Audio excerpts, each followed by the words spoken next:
Hello everyone. हम शुरुआत करते हैं इतिहास की, जहां कक्षा 6 का अध्याय 1 है। अध्याय 1 है क्या, कब, कहां और कैसे। मतलब कोई घटना कहां घटित हुई है, कैसे घटित हुई है और कब घटित हुई है। हम कैसे जान सकते हैं कि कोई घटना कब घटित हुई है, इस बारे में हम जानकारी प्राप्त करेंगे इस अध्याय से। जहां हम शुरुआत करते हैं एक एग्ज़ाम्पल से, जहां रसीदा बैठकर अखबार पढ़ रही थी और उसकी नज़र एक न्यूज़ पर जाती है जहां लिखा हुआ था 100 साल पहले। वह सोचने लगी, आखिर 100 साल पहले की जानकारी हम कैसे जान सकते हैं, क्योंकि उस समय ना तो अखबार चलता था, ना टीवी चलती थी, ना न्यूज़ रहती थी। तो फिर हम कैसे जान सकते हैं कि इतने साल पहले का इतिहास क्या रहा होगा, कैसे लोग रहते होंगे, क्या खाते होंगे, क्या पीते होंगे, कैसे अपना घर बनाते होंगे, इन सब के बारे में हम कैसे जान सकते हैं आखिर। तो हम इस चीज़ की जानकारी उस चीज़ से पता कर सकते हैं जब उस समय कोई लोग रहते हों, उन्हें उस चीज़ के बारे में पता हो। जैसे हमने कल क्या खाया है, इसके बारे में हम जान सकते हैं कि हमने कल क्या खाया था, हमने क्या पढ़ा था, वो भी हमें याद होगा। लेकिन इतने सालों पहले कैसे हम पता लगा सकते हैं कि हमें मतलब पहले क्या हुआ था, कैसे होता होगा, कब कब से इतिहास की शुरुआत हुई है। तो हम वह चीज़ की कैसे पता लगाएं।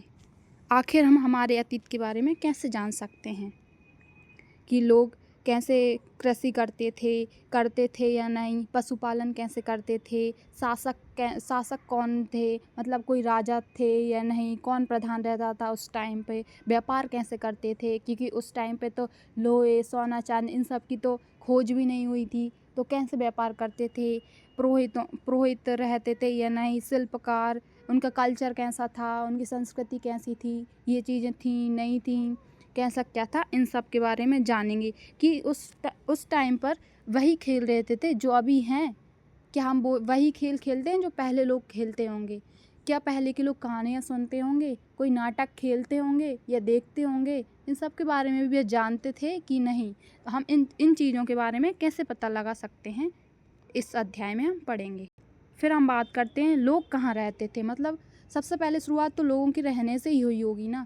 तो फिर हम पता करना है कि लोग कहाँ रहते थे। उस टाइम पे मकान बनाना जानते थे नहीं, क्योंकि उस टाइम पे लोग गुफाओं में, जंगलों में ऐसे रहते थे। वह उस टाइम पे मकान बनाने की इतनी तरक्की वो नहीं कर पाए थे। वह नहीं जानते थे इस बारे में कि मकान कैसे बनाया जाता है।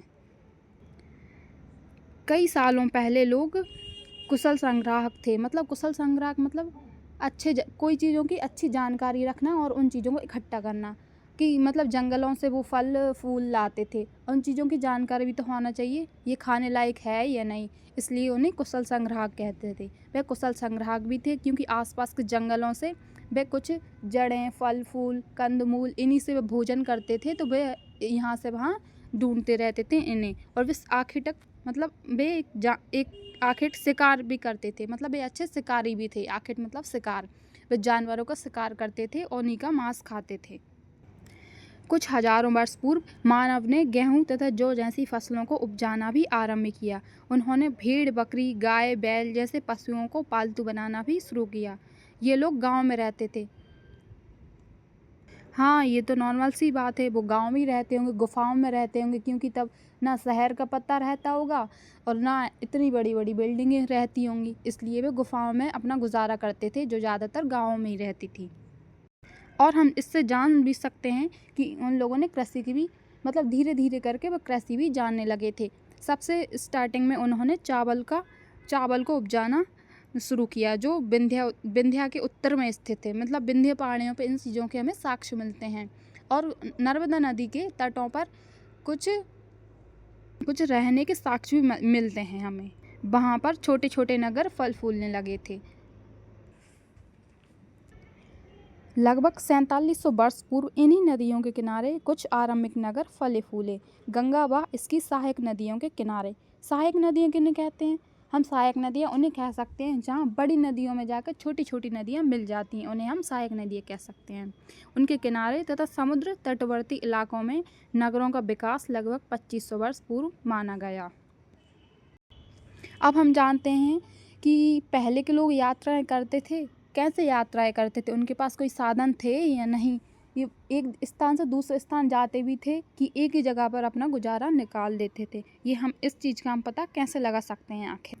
हम मानते हैं कि उस टाइम ये यात्राएं करना इतनी संभव नहीं थी, क्योंकि कभी कभी हिमालय जैसे ऊंचे पर्वत, पहाड़ियाँ, रेगिस्तान, नदियों तथा समुद्र के कारण यात्रा जोखिम भरी होती थी।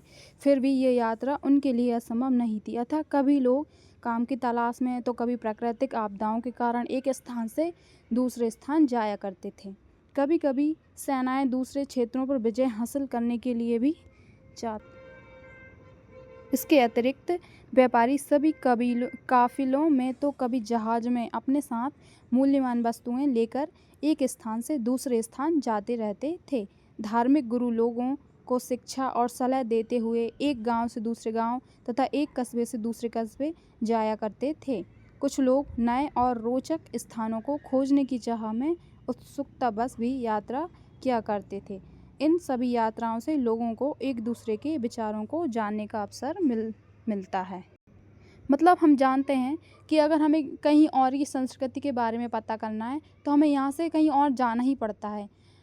जैसे कि पीएम मोदी को देख लो, उन्हें अपने भाषण देने के लिए हर जगह जाना पड़ता है, वहाँ की हर चीज़ों को एब्जर्व करना पड़ता है, मतलब यहाँ क्या चल रहा है, यहाँ कैसे क्या चल रहा है। इसी तरह तो वे अपना काम अच्छे से कर पाते हैं। ऐसे ही पहले के लोग शिकार करते हुए जानवरों के पीछे भागते भागते यहाँ से वहाँ पहुँच जाते थे, कंदमूल ढूंढते ढूंढते पहुँच जाते थे, क्योंकि एक जंगल में आखिर कब तक ही कंदमूलों को खाया जा सकता है, कितने समय तक ही चलेंगे वो। तो एक जंगल में ख़त्म होने के बाद दूसरे जंगल में जाना, यहाँ से वहाँ जाना, इस तरह वे यात्राएं भी करने लगे।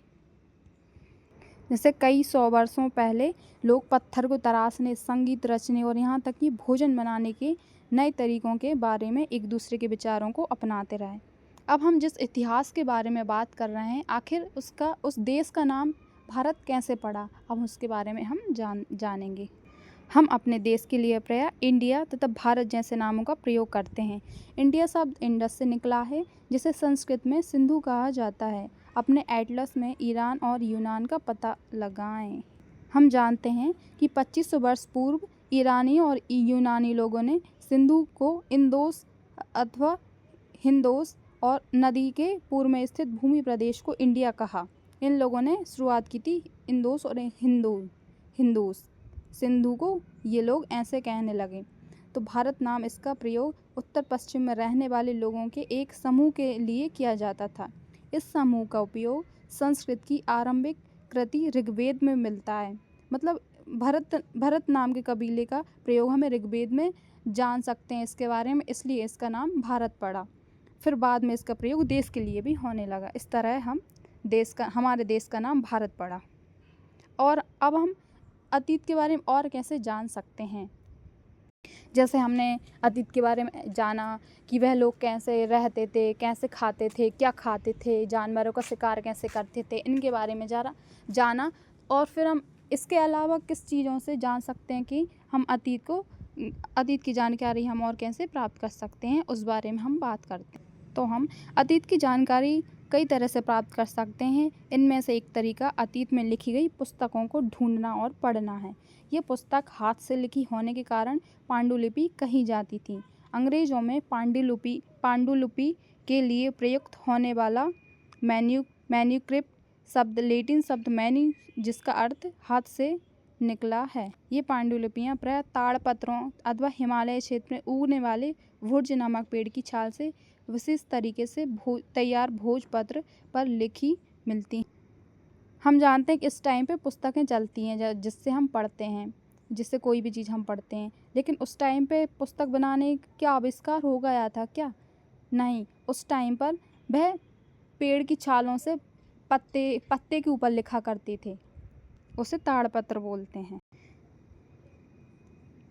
लेकिन क्या ये ताड़पत्र जो पत्ते के बने हुए होते थे, ये अभी तक हैं सही सलामत? क्योंकि ये चीज़ तो गल भी जाती है, नष्ट भी हो जाती है, ज़मीन में दब के या किसी और वजह से ये चीज़ें नष्ट हो जाती हैं। ये ज़्यादा लंबे समय तक नहीं चल पाती। फिर हमें इसके बारे में कैसे पता चला? तो जैसे इतने वर्षों में इनमें से कई पांडुलिपियों को कीड़ों ने खा लिया, कुछ नष्ट हो गईं। ये पांडुलिपियाँ आज भी कई बहुत ही कम उपलब्ध हो पाई हैं। लेकिन हमें कुछ अभिलेखों का भी अध्ययन करने को मिला है। ऐसे लेख जो पत्थर अथवा धातु जैसे अपेक्षाकृत कठोर सतहों पर उत्कीर्ण किए गए मिलते हैं। कभी कभी शासक अथवा अन्य लोग अपने देशों को इस तरह उत्कीर्ण करवाते थे, जैसे अशोक के शासनकाल में कुछ पत्थरों पे कोई चीज़ उत्कीर्ण करवाई हो। इस तरीके से उन लोगों ने भी ऐसी चीज़ों का यूज़ किया है। इन पे अपने जो भाषा, जो संस्कृति, जो लिपि है वो उन्हें उत्कीर्ण किया है, जिससे हम इतिहास के बारे में जान सकते हैं। ये चीज़ ना नष्ट होती, ना गलती, ना सड़ती, ना ये अक्षर मिटते, ये परमानेंट है। तो हमें इनसे अच्छे साक्ष्य प्राप्त हुए हैं। इसके अतिरिक्त अन्य कई वस्तुएं अतीत में बनी और प्रयोग में लाई जाती थी। ऐसी वस्तुओं का अध्ययन करने वाला व्यक्ति पुरातत्वविद कहलाता है। मतलब जो पुरानी चीज़ों को जानता हो, जिसने इतिहास पढ़ा हो, जो जानने इस लिपि को जानने लायक हो, उन्हें पुरातत्वविद कहते हैं। पुरातत्वविद पत्थर और ईंटों से बनी इमारतों के अवशेष, चित्र तथा मूर्तियों का अध्ययन करते हैं। वे औजारों, हथियारों, बर्तनों, आभूषणों तथा सिक्कों की प्राप्ति के लिए छानबीन तथा खुदाई भी करते हैं। इनमें से कुछ वस्तुएं पत्थर, पकी मिट्टी तथा कुछ धातु की बनी हो सकती हैं। ऐसे तत्व कठोर तथा जल्दी नष्ट न होने वाले होते हैं। जैसे हम देख सकते हैं ये सिक्कों को, ये मोहरों वाले सिक्के हैं। इनका आकार कैसा भी हो सकता है। और हम ये भी देख सकते हैं ये मिट्टी का घड़ा। आखिर लोग इसका यूज़ कैसे करते होंगे? जैसे हम इस टाइम पे करते हैं, ठंडा पानी रखने के लिए मटके का यूज़ करते हैं, या कोई चीज़ रखने के लिए जो लंबे समय तक चले। जैसे इस टाइम पे हमारे पास फ्रिज भी रहता है, उस टाइम पर वो चीज़ें नहीं थी, इसलिए वह पानी पीने के लिए या भोजन पकाने के लिए, कोई सामान रखने के लिए, कोई कीमती सामान जो लंबे समय तक चले, ऐसी चीज़ों के उपयोग के लिए इसका इस्तेमाल करते होंगे। अब हम जानते हैं कि अतीत एक है या अनेक, मतलब इतिहास एक हो सकता है या अनेक। तो हमें पता है कि हर एक व्यक्ति का इतिहास अलग रहता है, इसलिए इतिहास अलग अलग रहते हैं। अब हम जानेंगे कि जिस इतिहास के बारे में हम बात कर रहे हैं, जिन लोगों को हम जानने की कोशिश कर रहे हैं, आखिर उनकी शुरुआत किस सन से हुई, किस तिथि से हुई, अब उसके बारे में हम बात करेंगे। तो इस तिथि मतलब इस वर्ष की गणना ईसाई धर्म प्रवर्तक ईसा मसीहा के जन्म की तिथि से की जाती है। जब ईसाई लोगों का जन्म हुआ था उस समय से हम करते हैं। अतः 2000 वर्ष कहने का तात्पर्य ईसा मसीहा के जन्म के 2000 वर्ष के बाद से है। ईसा मसीहा के जन्म से पूर्व की सभी तिथियां ईसा पूर्व, ईसा से पहले के रूप में जानी जाती हैं। मतलब हम 2000 को अपना आरंभिक बिंदु मान सकते हैं। इसे हम अंग्रेजी में BC मतलब बिफोर क्राइस्ट कहते हैं।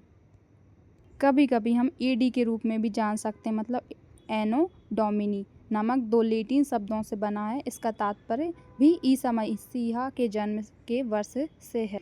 लेकिन कुछ लोगों को इन चीज़ों से प्रॉब्लम हुई, तो वह AD की जगह CE और BC की जगह BCE का प्रयोग करने लगे। धीरे धीरे इसे BP के नाम से भी मतलब प्रेजेंट करने लगे, जैसे बिफोर प्रेजेंट के नाम से जाना गया। इस तरह इस इतिहास की तिथियों का नाम शुरुआत 2000 सन से मानी जाती है। तो आज हमने इस अध्याय में जाना कि इतिहास के बारे में हम कैसे जान सकते हैं।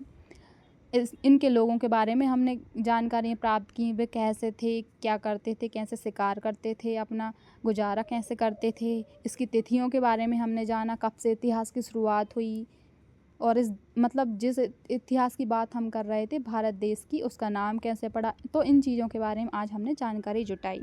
इसमें कुछ महत्वपूर्ण शब्द हैं जिनका आज हमने यूज़ किया, जैसे यात्रा, पांडुलिपि, अभिलेख, पुरातत्व, इतिहासकार, स्रोत, अज्ञात लिपि का अर्थ निकाला। इन सब के बारे में हमने इस अध्याय में पढ़ा है।